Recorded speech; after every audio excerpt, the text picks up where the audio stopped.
Dennis, stand right there in the middle. Stand? Okay, he's gonna give us a clap, you ready?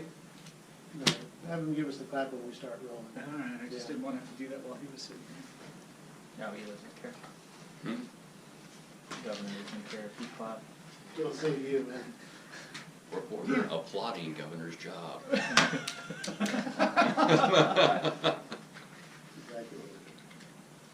You need a mic check? Check 1, 2, 3, 4, 5, 6, 7, 8, 9, 10. Check 1, 2, sibilance. Bueno. Bueno, sí. Perfect. Make sure all phones are set on stun. That new Channel 5 studio is pretty sweet, huh? Oh, I gotta stop by and see it, man. It's. I saw it that day we Oh, came. that's right. That's Yeah. right. That's right. It's amazing. Yeah. I thought Looks good I on thought Wolf TV. Blitzer was gonna pop. Was gonna appear. They actually have a place back there for the what do they call that? Green room? Uh, Political asylum? what is that when you're not there and they can like almost like beam you in? Remember? Skype? Like CNN did that one year. Can you zero your, not your time code, but your control track? I am on that. Okay. I'm just sort of running an absolute zero. So zero, I'll go ahead and zero my control track, and then we'll start simultaneously on zero when he sits down, Okay. and it'll sync up a lot better. And we're ready when we're ready, okay.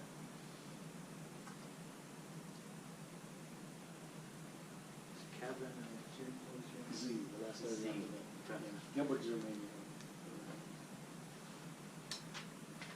36, 33 years. Wow. 34.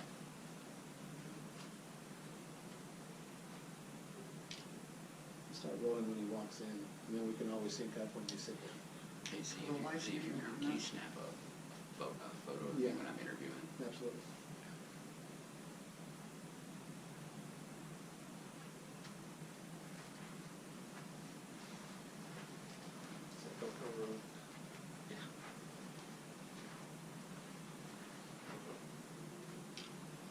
Hey, how you doing? Good. Good to see you. Z.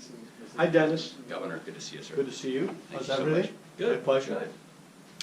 Hi there. How are you? Good. Good to see you. What's your name again? Kevin. Kevin, good to see you. Got your mic waiting for you right there. Okay. You know how those work? Yes. How's life? That was good. Yeah? I was hoping, like, I was going to ask you if the government could do something about this hot weather. So I think it's been a pretty good spring. It has been a good spring. I It mean, really it's has. June 1st. I know. Can you believe it? It seems like it's been a long 120, 30 days. Well, not because of the weather in Arizona, though. It's just amazing to me this year how crazy it's been. Just a heads up, in addition to this camera, there's a Yeah, GoPro with here. GoPro. that's got Okay. Kind of a wide shot. That, So don't kick him in the shin. there's a lot of news. There's been a lot of news, and it's just continuous, as you know, because we ask you about it all the It's time. good for your That chair would be business. better, probably. Yeah, just 'cause Well, of we the- know that we ask you about it all the Mhm. time. Actually, So, that's okay. Actually, you know what? so I was Well, gonna start, you want to talk about opioids first? Oh, that would be Sure. great. Go Then back, I doubt talk he a would little even bit see it at about all. the session and- Yeah. If you're Whatever you wanna concerned do, about Dennis. that. I prefer to be over here. Oh, so Okay. yeah. Is this Why one don't you sit okay? there? All right. That's fine. That's fine. Are we like shoulders up? No, you're gonna be in my back. You're gonna be in For my the most shot. part, yes. You're gonna be in that camera shot. I'm sorry, Dan. This one will be all right, right? Or what if I move this over? All right, his light's okay? Backlight all right? Yeah, I like it a Red little. tie, all right. Let me coordinate. All right, he looks good for me. So how has everything been since session? It's been good. You know, it's crazy during session and getting through the budget and all the bills that were coming through both chambers. So there's a natural slowdown, but When do you take a vacation? there's not many vacations. There's not many vacations in this job, but you do have to find some downtime, and I do my best to do And that. where does the governor vacate? Well, I love Flagstaff, and we love to get up there. My family loves it up there. And this time of year, it's the perfect place to be. Yeah, we just down in Bisbee.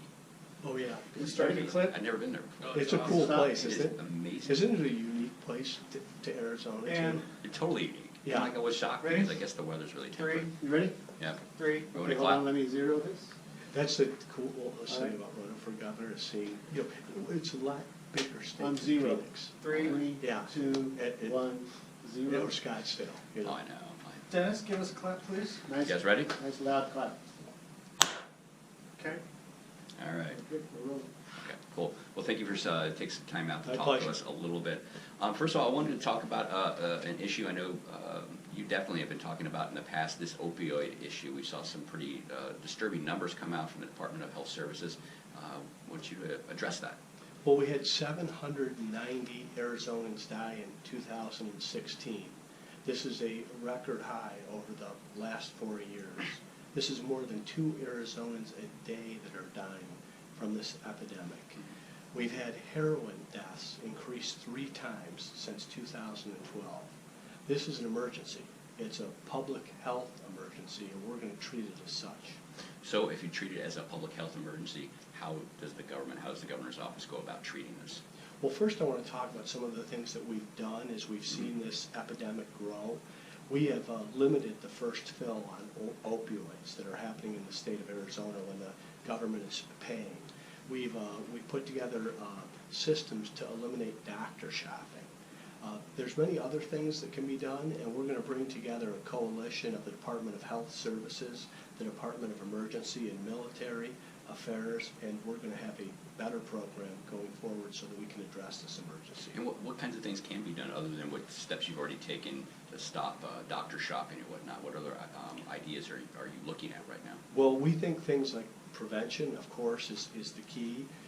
Treatment, of course, for those that are addicted.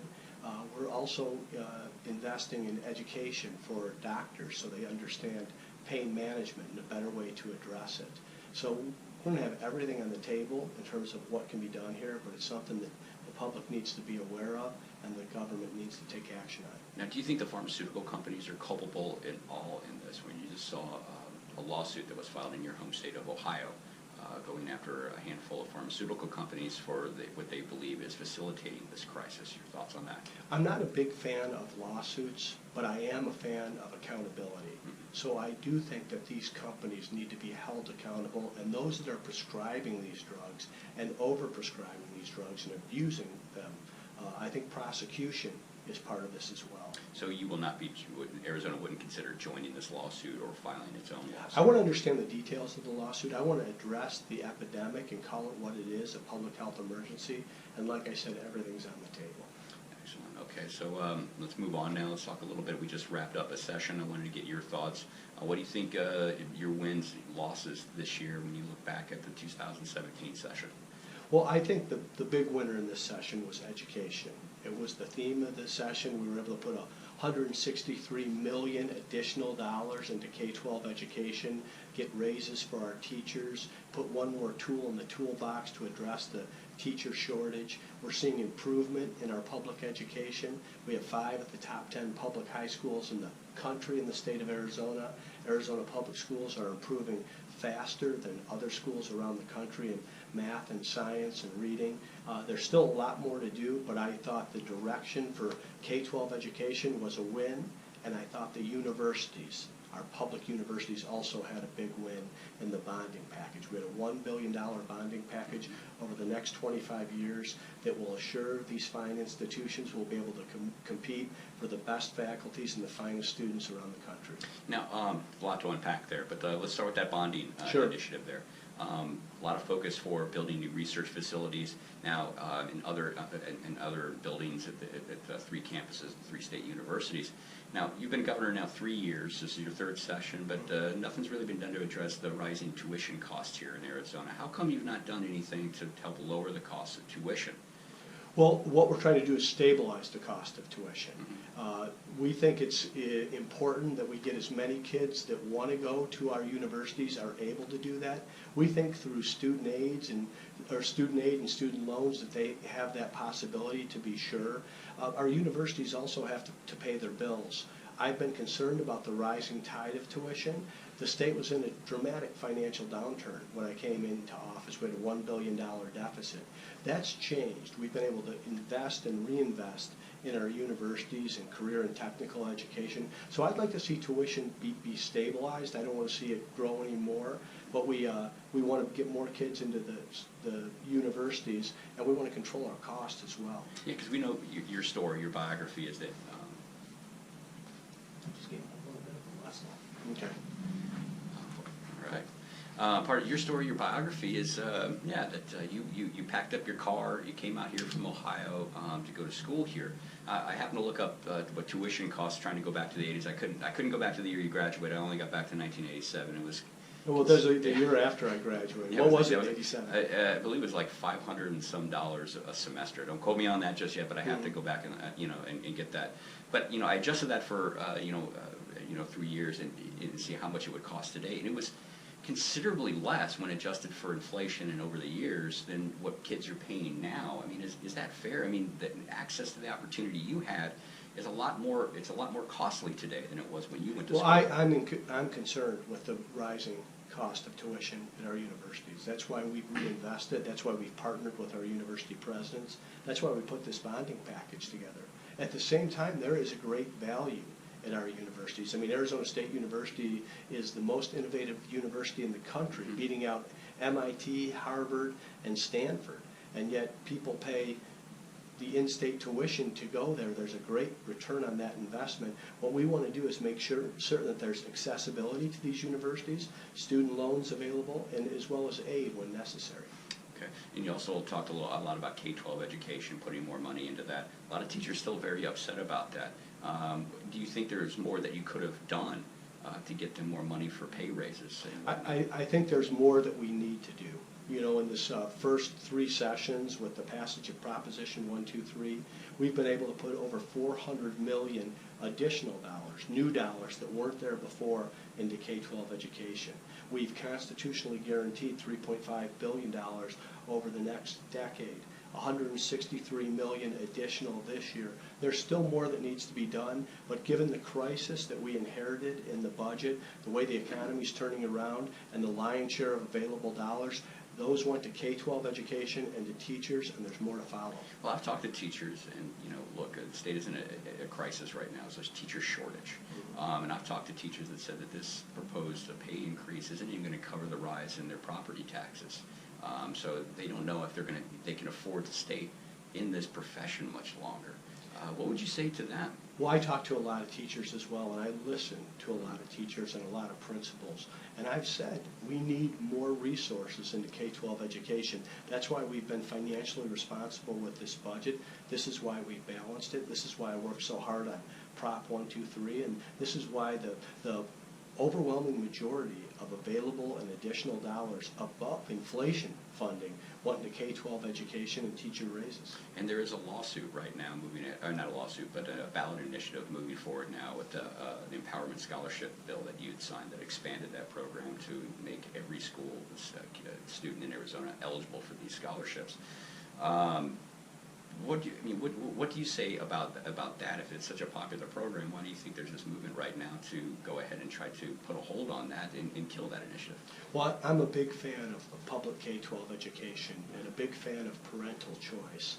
So what we've tried to do is provide as many possible options for our parents so that they can do what's right for their children.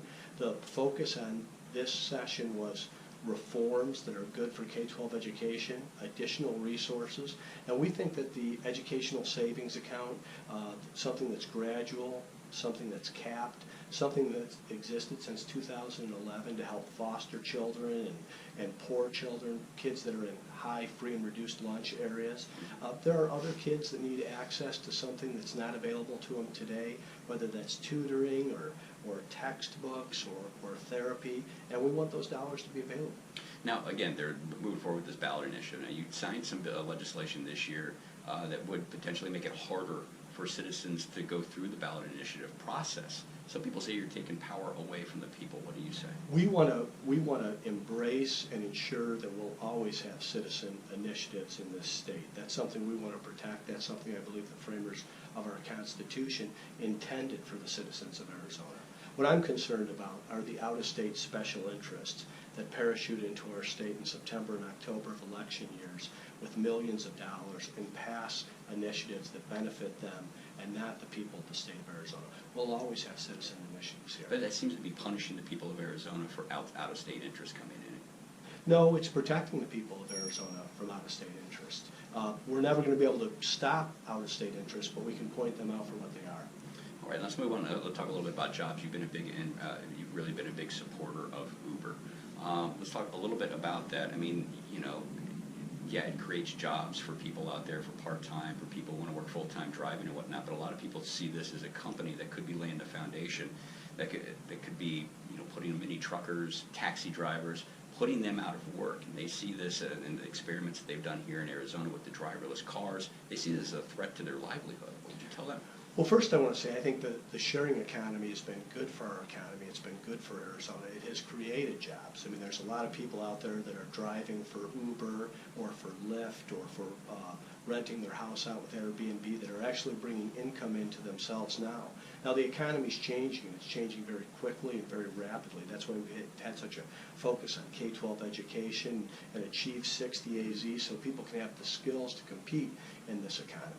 Really, nothing's changed. There's only some testing going on here. We think it's things that can bring a lot of convenience and safety and protection to our environment, and we're going to see a dynamic, robust, growing economy that'll create other additional jobs. So we don't know what's going to be in the future. I mean, can you imagine 10 years ago what we would be able to do from our phones today or the services and goods that we could command?